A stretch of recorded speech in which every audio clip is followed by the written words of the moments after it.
Welcome guys, आप सभी का स्वागत है हमारे आज के एमसीक्यू सेशन में। और आज का जो एमसीक्यू सेशन है वो होने वाला है प्रोटीन्स और अमीनो एसिड के ऊपर।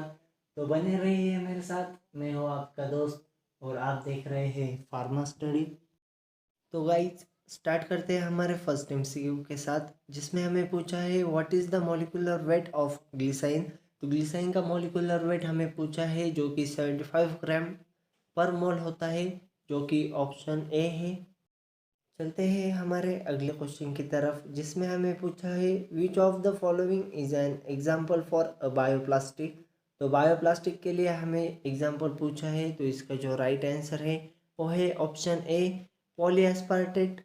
इसके बाद हमारा जो अगला क्वेश्चन है उसमें हमें पूछा है among the 20 standard proteins which coding amino acids which of the following occurs the list number of times in proteins. तो प्रोटीन्स में जो अमीनो एसिड्स होते हैं, तो कौन सा अमीनो एसिड कम से कम रिपीट होता है प्रोटीन में। तो इसका जो राइट आंसर है वो है ट्रिप्टोफन। इस लिस्ट में हमारा अगला क्वेश्चन है हिस्टोन्स आर रिच इन। तो हिस्टोन्स में लाइसिन, अर्जिनिन और हिस्टिडीन में से किसकी मात्रा ज़्यादा होती है, यही हमसे पूछा है। तो इसका जो राइट आंसर है वो है option D, lysine and arginine. इन दोनों की मात्रा हिस्टोन्स में ज़्यादा रहती है। हमारा जो नेक्स्ट क्वेश्चन है उसमें हमें पूछा है amino acid selenocysteine is coded by. तो सेलेनोसिस्टीन जो अमीनो एसिड है वो किससे कोडेड होता है। तो इसका जो राइट आंसर है वो है option C, UGA, that is uridine, guanine and adenine. चलते हैं हमारे अगले बेसिक क्वेश्चन की तरफ, जिसमें हमें पूछा है which of this is the first amino acid in a polypeptide chain. तो हमें पॉलीपेप्टाइड चेन में फर्स्ट अमीनो एसिड के बारे में पूछा है, तो इसका जो राइट आंसर है वो है मेथियोनिन, जो कि फर्स्ट अमीनो एसिड है पॉलीपेप्टाइड चेन का। इसके बाद हमारा जो इजी क्वेश्चन है वो है single letter code of pyrrolysine is. तो पायरोसिन के लिए सिंगल लेटर कोड के बारे में हमें पूछा है, तो इसका जो राइट आंसर है वो है ऑप्शन सी, ओ। अगला जो बेसिक क्वेश्चन है उसमें हमें पूछा है which of the following enzyme contain selenocysteine. तो कौन से एंजाइम में सेलेनोसिस्टीन प्रेजेंट होता है, यही हमसे पूछा है। तो इसका जो राइट आंसर है वो है ऑप्शन ए, नाइट्रेट रिडक्टेज। तो जो ये नाइट्रेट रिडक्टेज है उसमें जो सेलेनोसिस्टीन है वो प्रेजेंट होता है, इसकी वजह से इसका राइट आंसर है ऑप्शन ए। हमारा जो अगला क्वेश्चन है उसमें हमें पूछा है which of the following is an glucogenic amino acid. तो ग्लूकोजेनिक अमीनो एसिड कौन सा है, यही हमें पूछा है। तो इसका जो राइट आंसर है वो है ऑल ऑफ दिस, क्योंकि जो ग्लिसरीन, प्रोलिन और एलेनिन है ये तीनों भी ग्लूकोजेनिक अमीनो एसिड है। चलते हैं हमारे अगले क्वेश्चन की तरफ, जो कि है the amino acid commonly used as an ingredient in the buffers of SDS PAGE. तो एसडीएस पेज का जो बफर होता है उसमें कौन सा अमीनो एसिड कॉमनली यूज़ किया जाता है एज ए इंग्रेडिएंट। तो इसका जो राइट आंसर है वो है ग्लिसरीन। ग्लिसरीन एक ऐसा अमीनो एसिड है जो कि एसडीएस पेज के बफर में यूज़ किया जाता है एज ए इंग्रेडिएंट। हमारा जो अगला क्वेश्चन है उसमें हमें पूछा है which of the following amino acid will be absent in a helix structure of protein. तो जो प्रोटीन का हेलिक्स स्ट्रक्चर होता है तो उसमें कौन सा अमीनो एसिड एब्सेंट होगा, यही हमें पूछा है। तो इसका जो राइट आंसर है वो है ऑप्शन डी, प्रोलिन। प्रोलिन एक ऐसा अमीनो एसिड है जो कि प्रोटीन के हेलिक्स स्ट्रक्चर में एब्सेंट होता है।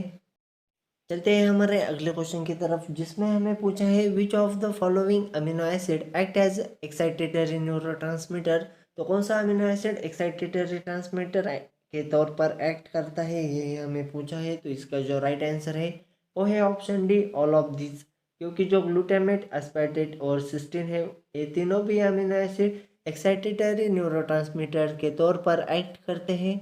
हमारा जो अगला क्वेश्चन है उसमें हमें पूछा है which of the following is not an essential amino acid. तो कौन सा amino acid essential amino acid नहीं है, यही हमें पूछा है। तो इसका जो राइट आंसर है वो है प्रोलिन, जो कि नॉन इसेंशियल अमीनो एसिड है। इस लिस्ट में हमारा जो अगला क्वेश्चन है उसमें हमें पूछा है which of the following amino acids is both glucogenic and ketogenic in nature. तो कौन सा amino acid glucogenic as well as ketogenic होता है नेचर में, ये हमसे पूछा है। तो इसका जो राइट आंसर है वो ये ऑप्शन सी, आइसोल्यूसाइन, क्योंकि आइसोल्यूसाइन एक ऐसा अमीनो एसिड है जो कि नेचर में ग्लूकोजेनिक और कीटोजेनिक भी होता है। जो नेक्स्ट क्वेश्चन होने वाला है वो होने वाला है हमारे पिछले क्वेश्चन के ऊपर बेस्ड, जो कि है out of this which one is non essential amino acid. तो इस बार हमें नॉन इसेंशियल अमीनो एसिड के बारे में पूछा है, जो कि सिराइन है। सिराइन एक ऐसा अमीनो एसिड है जो कि नॉन इसेंशियल है। इसके बाद चलते हैं हमारे अगले क्वेश्चन की तरफ, जिसमें हमें पूछा है which amino acid act as the precursor of nucleotide biosynthesis.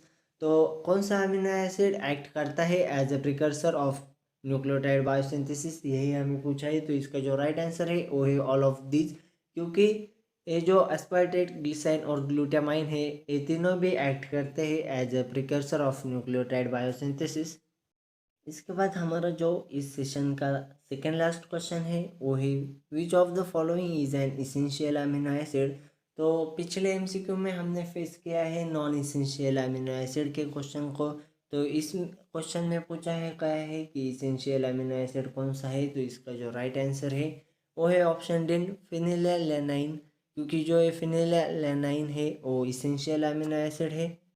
चलते हैं इस सेशन के समाप्ति पर, जहाँ पर हमारा जो लास्ट क्वेश्चन है वो है which of the following is true regarding the solubility of amino acid.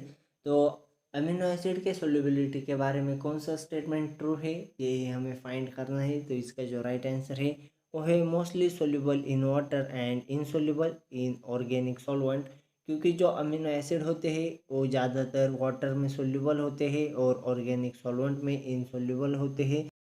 Thank you guys for watching this video. अगर आपको वीडियो पसंद आए तो वीडियो को लाइक, शेयर और चैनल को सब्सक्राइब करना ना भूलिए। मिलते हैं हमारे अगले एमसीक्यू सेशन।